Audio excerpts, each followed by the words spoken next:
Follow Paddy Power on Snapchat. The username is @ThePaddyPower, and we promise there won't be any boring snaps about gigs, the weather, or the gym. Hi there, welcome along to the Racing Post Golf Postcast. I'm Bruce Millington, and alongside Steve Palmer and Paddy Power's Ian McLaughlin, we will look ahead to 4 tournaments this week. The main action takes place at Akron. It's the WGC Bridgestone Invitational. We've also got the Fiji International, there's the Women's British Open, and something called the Barracuda Championship. But the main event is certainly taking place at Firestone, the Bridgestone. We'll get the tips on that in just a moment. First of all, though, how was last weekend for you chaps? Dustin Johnson did the business for Steve. That was good news. Not maybe such good news for Paddy Power, Ian. Was Dustin well backed? He was well backed on the back of Steve putting up. He was a decent loser, nothing major, like a fav going in, especially a fav tipped by Steve. You're going to expect some sort of large enough liability, so it was expected. And how much is in running betting factor it now? I mean, can you have a position before a ball is hit and it completely change over the course of the next 4 days? That would be all weather dependent, I think. Like when we kind of set out our positions, maybe Monday, Tuesday, especially for this week, it would have to take a lot to kind of change what we thought pre-tournament, then going into, say, the second, third, fourth round. It have to be a massive, like, say, for Carnoustie, example, if a course is playing firm and fast, then you're obviously looking for players as, like, your plotters and stuff like that. But then if a deluge of rain comes, it's obviously going to change the characteristics of the course. It's going to suit your bombers again and kind of make it a bit more difficult for the plotters. So yeah, it has to. So what's the worst kind of in-running scenario for the bookmakers? Is it the favourites dominating from the start, or as with football, sometimes I know that if the underdog scores and the favourite comes and wins, that's a disaster for the bookmakers. But you know, how does it tend to work? What don't you want? It can vary. Like you can get a wire-to-wire favourite winning, that can be quite poor result. But then you could get somebody like, I remember Rory at Birkdale last year at the Open. He was +5 through 7 holes, and they just kept backing him at any price we put up, like I think around the 100s, 125s, 150s. They kept backing him, and the liability just kept racking up. And I think he got into 4th place going into the back nine this Sunday, so we were sweating it big time. So it can kind of vary, wire to wire or a big player being far behind and being backed at big prices. But last week was one for the punters, was it? Yes. Jolly good. Indeed. And how was it for you, Stevie? Yeah, it was a good week. It was nice to bounce back immediately. Lost 14 grand on the Open, as you well know, and managed to recoup all losses last week, thanks to Dustin Johnson mainly. Won 10 bags off Dustin, and then another 4 off Gary Anderson. Had a Johnson-Anderson double. So, the World Match Play Darts also boosted the coffers. Blimey, so that was quite an eventful Sunday night for you then, because I actually think the denouement for the darts took place during the weather delay, Steve, didn't it? That was convenient for you, wasn't it? It did work out quite nicely. I mean, I was disappointed with the weather delay because I thought it might put Dustin off a little bit, but it gave me a chance to watch a thrilling darts final. Bit too thrilling for your liking. Were you getting nervous there, or did you always have faith in Gary? It was a lot closer than I anticipated. All the matches were... I backed him at the quarter-final stage, and then all his matches were close from there. But now, when the world's greatest human gets knocked out, it's always a good opportunity for Gary Anderson to take advantage. But things might be different in the darts tournaments to come. Back to Ian. Now, you might have complained about Dustin. You weren't whinging, because you're a nice fella. You don't do that whinging. But Dustin wasn't great for you. But, Jesus... Richard McIlroy, I mean, you couldn't have picked a better winner, could you, of the European event? Yeah, absolutely. What price was he at the start? I think it was 125s after his... he would have been bigger if he hadn't won on the Challenge Tour the week before. It was a bit smarting for me, though, because I had backed the Shambo on Wednesday evening at 16-1. So unlucky. That meltdown was tough to take. My favourite moment on Sunday in the coverage was Mark Rowe. He said... So basically, McIlroy had hold the winning putt, but DeChambeau still had to clear up. And just as he taps in and picks his ball out the cup, Mark Rowe goes, "This will be a massive handshake between the two." And it was the rudest, most distant handshake of all time. I mean, Bryson DeChambeau's meant to be this jolly character, but I mean, he stomped off there with steam coming out of his ears. What was all that about, Steve? Well, it's very poor conduct, really, wasn't it? He should know better than that. I mean, he's won twice on the US Tour. This was a massive moment for McIlroy.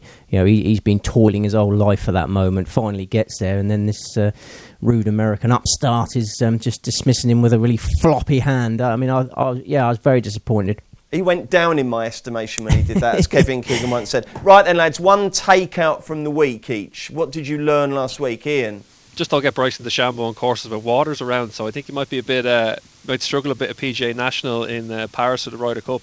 He just seems to be all over the shop. If you put water around him, he kind of seems to struggle. It was the same. I put him up at the Players' Championship, and he was kind of the same. He just seems to have a magnet towards water hazards. That'd be my one main take.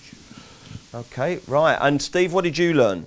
Well, I suppose you could learn that schedules are important. I know you're not a big fan of whenever I mention mental fatigue with golfers because you think golf's easy and they can play 100 rounds a day and it doesn't matter. But you saw two world-class Americans there just fizzle out on the final day, didn't you, after very hectic schedules. Patrick Reed went backwards, Bryson DeChambeau imploded.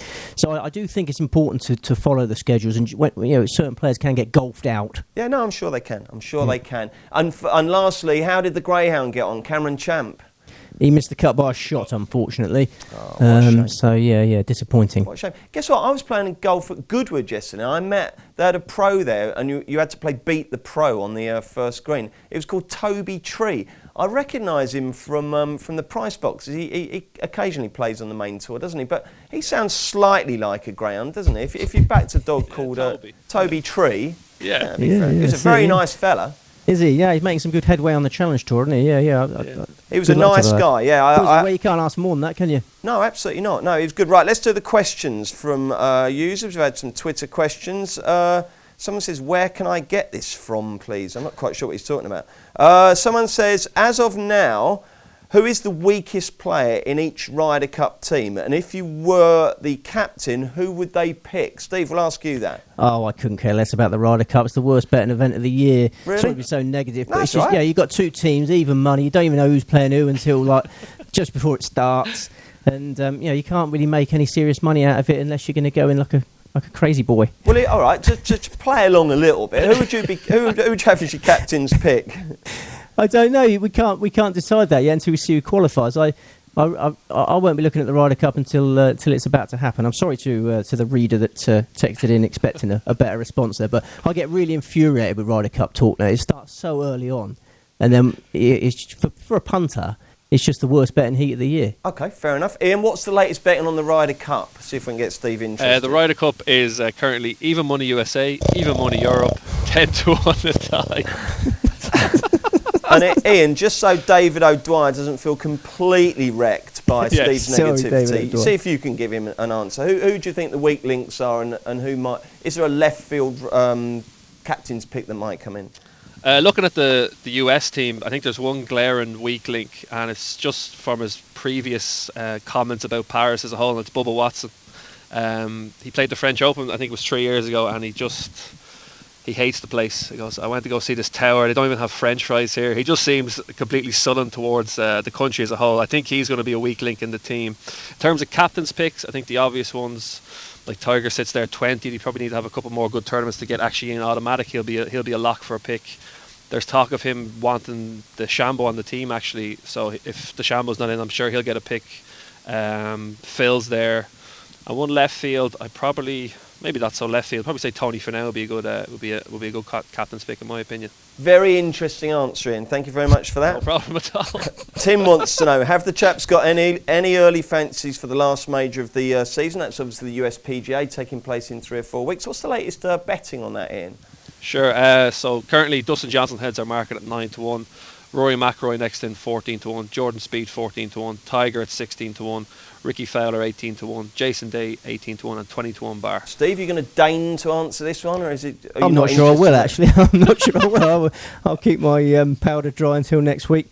Well, what sort of players might be suited? Well, as is often the case, the Bridgestone Invitational is a good guide to next week. It's normally powerhouses that win both, and Bellerive, next week's venue, is. It's next week, is it? Pardon me. Reasonably similar to Firestone. So yeah, you're looking for players that play well in both. Rory McIlroy famously won both a few years ago. So yeah, I suppose McIlroy is very much on my radar. Okay, fair enough. We will keep our powder dry. So tune in next week for the USPGA. What is Steve's favourite chocolate bar? Peppermint Aero. Peppermint Aero is my favourite. It freshens your breath at the same time as providing a taste sensation. And then Whisper would be a good backup, next best. Well, funnily enough, Pete, the person who asked that, he said, I'm a fan of the underrated Whisper. Oh, yeah, he's right. I was so emotional when they came back, because they went out of business for a little while, didn't they? And then they brought... Well, they stopped producing them for a while, and then they came back. It was a very emotional day when they came back. Ian, favourite chocolate bar? I'd say a double decker would be my favourite now. Oh, no way. No! No way. Strong teeth. Is DJ the best player in the world right now, Steve? Asks Lara. Yes, Lara. I think the world ranking system is fantastic and very rarely lies. And I would go along with that at the moment, yeah. Let's get some winners for you. Coming up next, we'll look at the Bridgestone Invitational. Success ain't earned, it's bought. That's why at Paddy Power, we paid the big bucks for the best tech nerds in the world to develop our new, fastest ever app. Download the new app from the App Store or Play Store now. 18 plus, begambleaware.org. OK then, the main event this week, it's a WGC tournament. It's the Bridgestone Invitational at Firestone Country Club, Akron, Ohio. Steve, is that course at high altitude where the ball always flies further? Have I got that right? No. You're getting muddled up with your Barracuda Championship, which is also going along this week. Oh, fair enough. No, this one is a 7,400 yarder, par 70. So Bomber's Paradise. Yes. It tends to be a bomber's paradise, and it goes to the better ball striker. So I think you're looking at greens and regulation and power as the keys to success this week. OK, before the lads tell us what they fancy, Ian, run through the latest betting from Paddy Power. Sure. 7 places this week in the Bridgestone Invitational. Dustin Johnson heads our betting at 13-2. Rory Mcilroy next in 9-1. Tiger Woods 12-1. Justin Rose 14-1. Jordan Spieth 16-1. Ricky Fowler 18-1 and 20-1 Bar. Stevie, who's your main man here? Rory Mcilroy is my main man here. Been a bit of rain in the build-up and softened up Firestone, making even more an ideal course for Rory. It's a driver's track.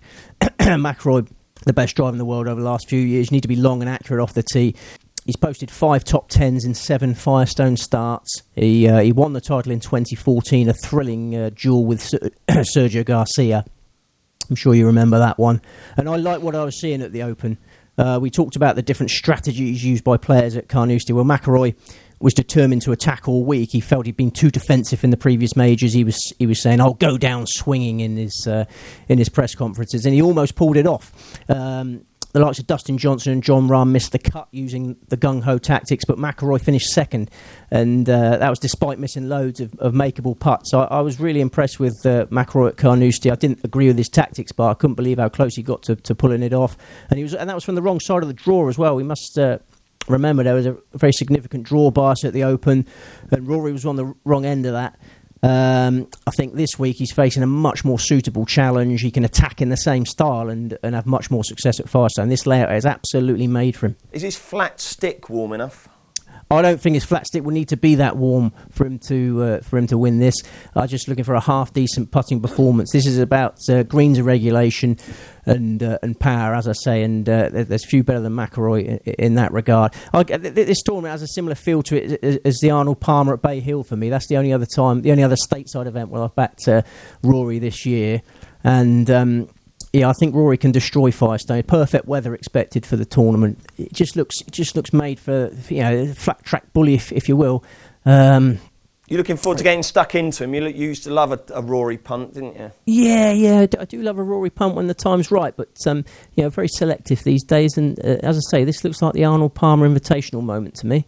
And are you going to get properly stuck in, or are you going to be slightly careful? Are you buoyed by last week's comeback? Well, I'm trying to get properly stuck in. I mean, you're probably sensing I'm a bit tetchy this morning. It's because Betfair have suspended my account due to the responsible gambling and whatnot. But I'm hoping to get that fired up again, so I can get heavily involved. What's your motto on responsible gambling?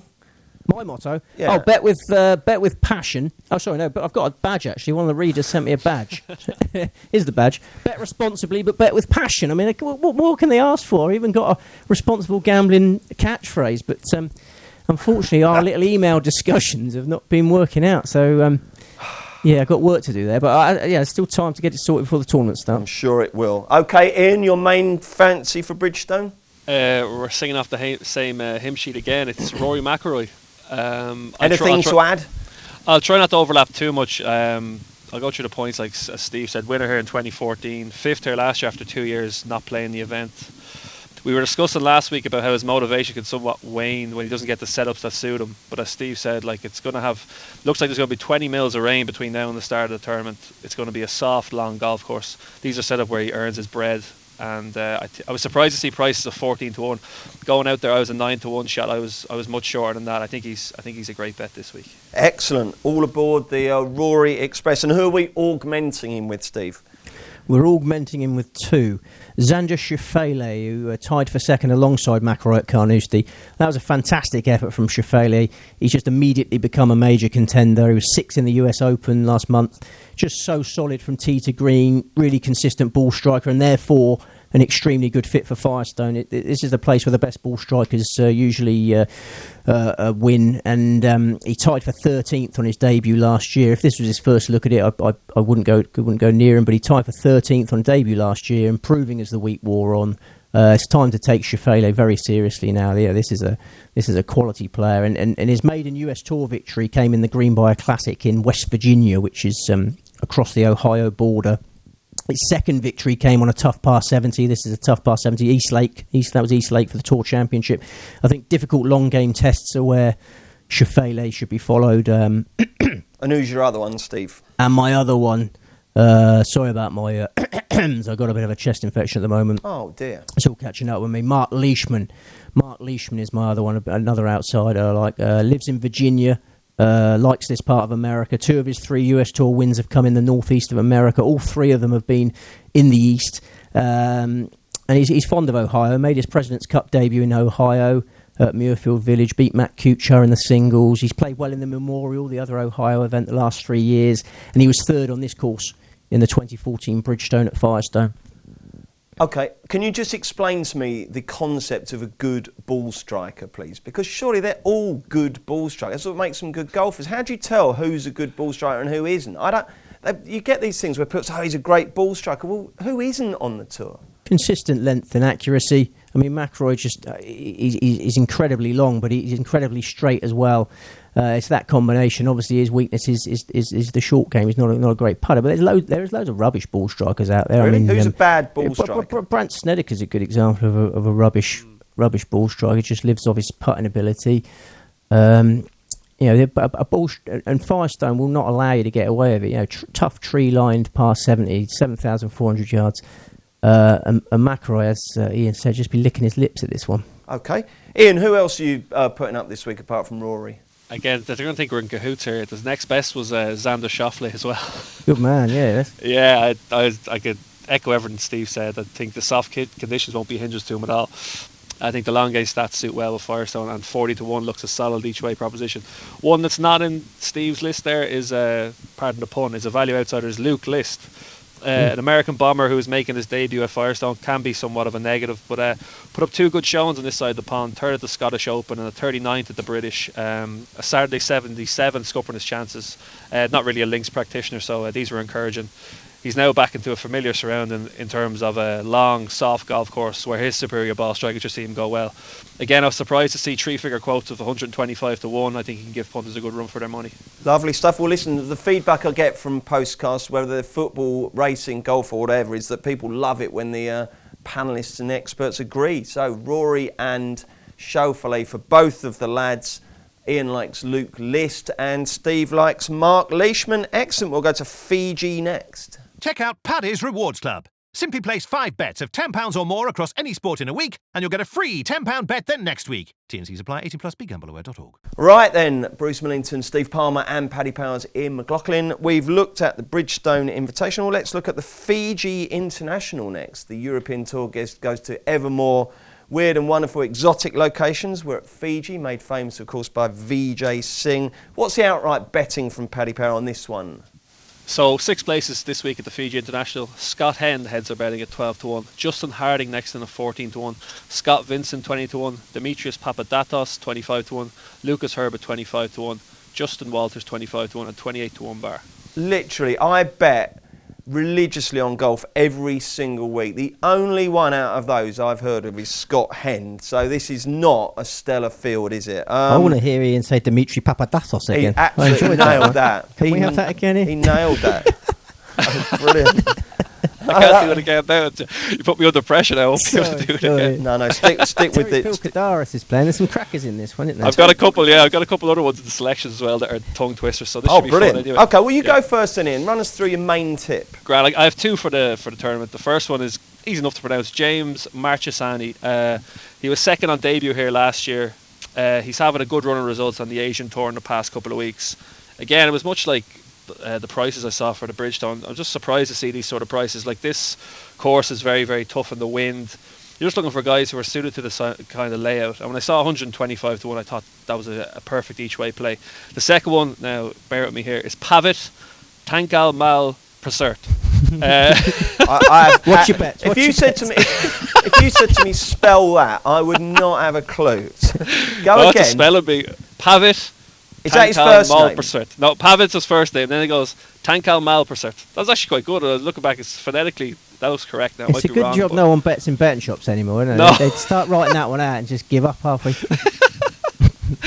So the reason behind this was just a decent player from Thailand. A win and a third in the Asian Tour in the past 6 weeks.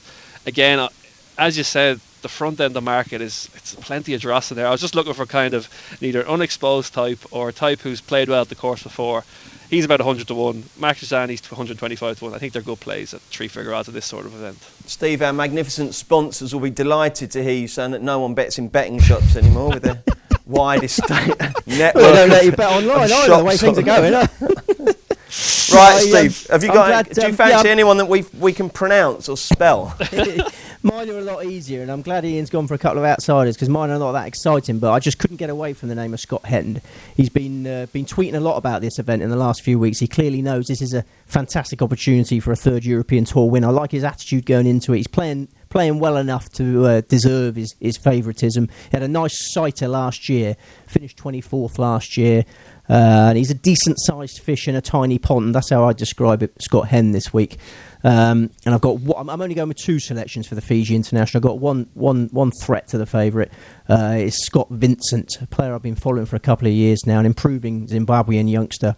He was second last time out on the Asian Tour. He's full of form, actually, playing really well on the Asian Tour, and he was ninth.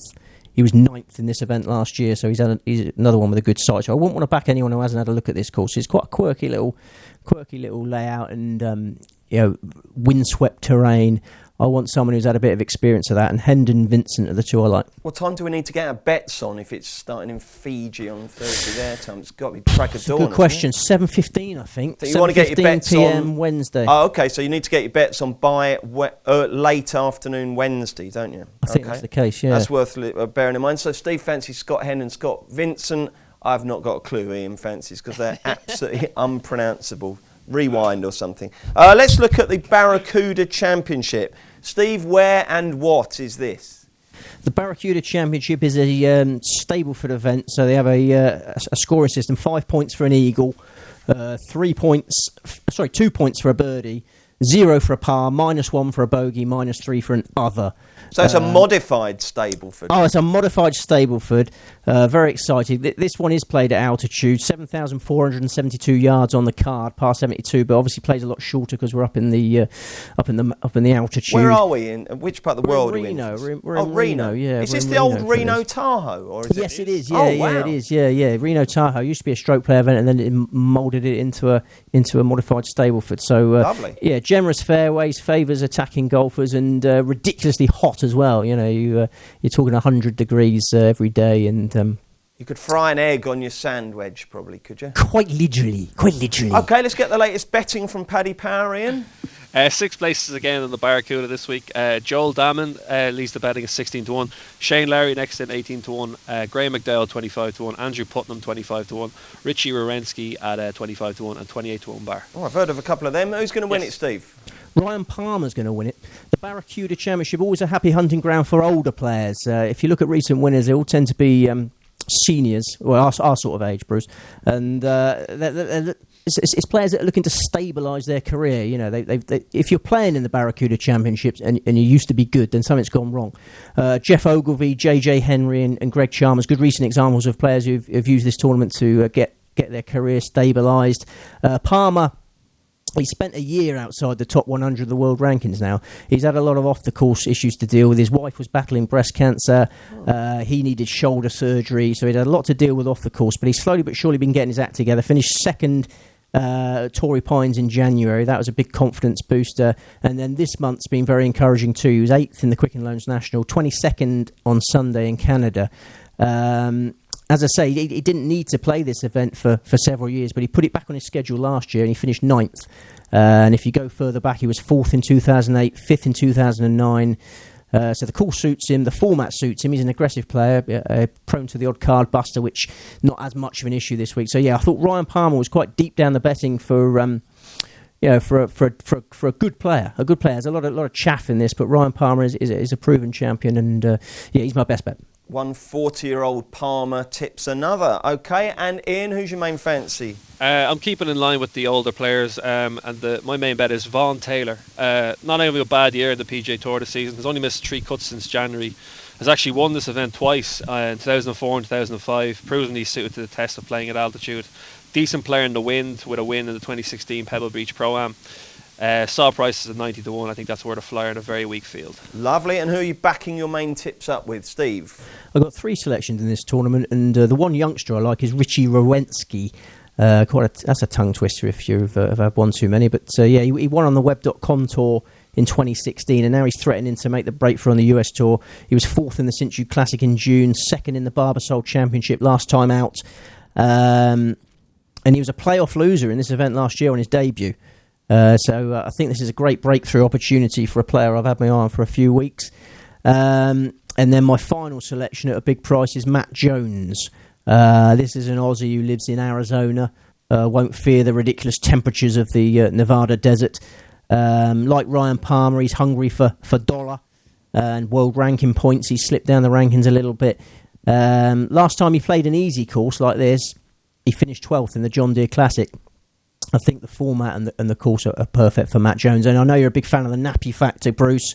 Matt Jones's wife gave birth to their 3rd daughter on the Saturday of Open Week. So, Mr. Jones has got 3 daughters now and he needs to bank some check sharpish. Jolly good. And Ian? I just have one more to dovetail Vaughn Taylor, and it's Jeff Ogilvy. Thought he was worth a chance at a huge price, 250 to 1 out there. Winner of this tournament in 2014. Now, he hasn't been having the best year in the PGA Tour. It's mostly due to throwing in a clanger in the second round. He shot 68 or better in 4 of his last 5 first rounds. It could be one for a leader after round as well. Much like Taylor, surprises the price for a former winner at a very idiosyncratic track.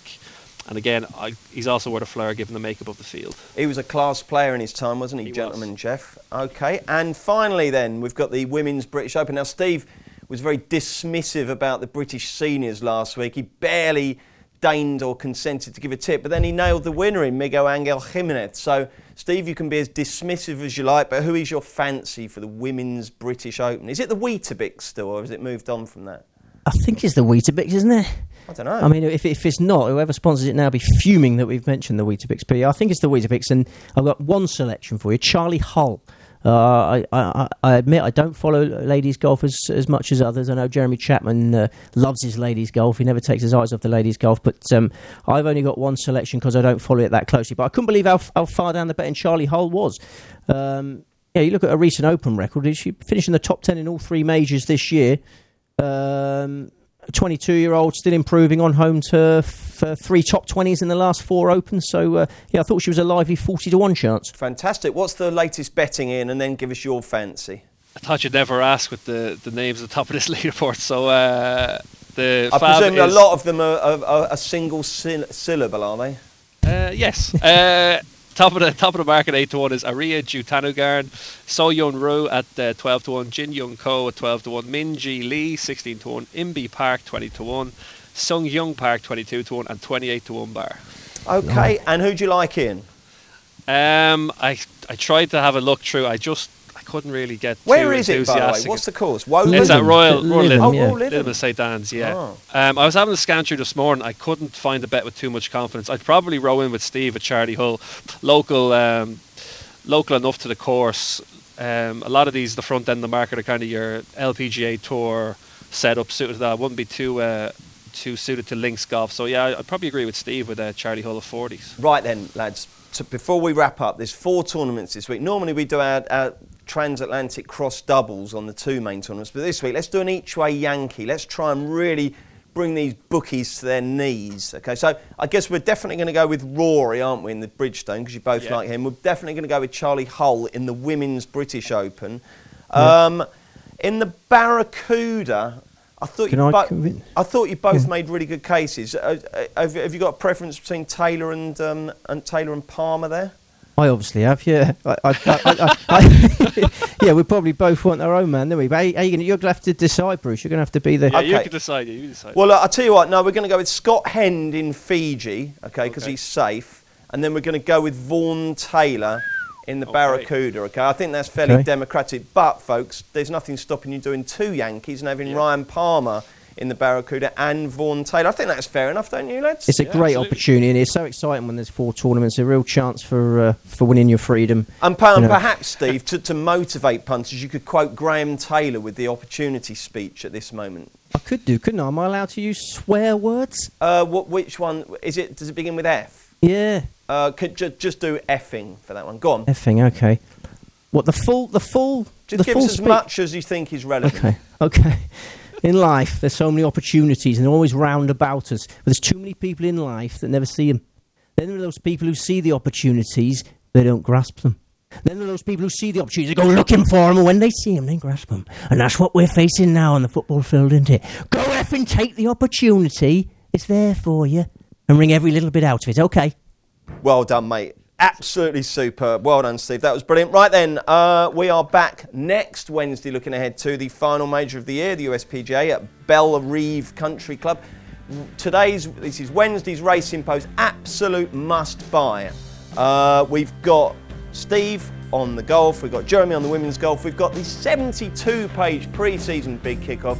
We've got all the action from Goodwood as well, so if you only buy one edition of the Racing Post this month, make sure it is this one. And we've also obviously got daily glorious Goodwood postcasts, and we're back on Friday with the weekend racing, and we've also got on Thursday the pre-season football postcast. So loads happening. Thank you very much for listening, and good luck to the lads with the Yankee. Let's hope we get plenty of winners this week. Join us next Wednesday, golf fans, for more great postcasts. Follow Paddy Power on Snapchat. The username is ThePaddyPower, and we promise there won't be any boring snaps about gigs, the weather, or the gym.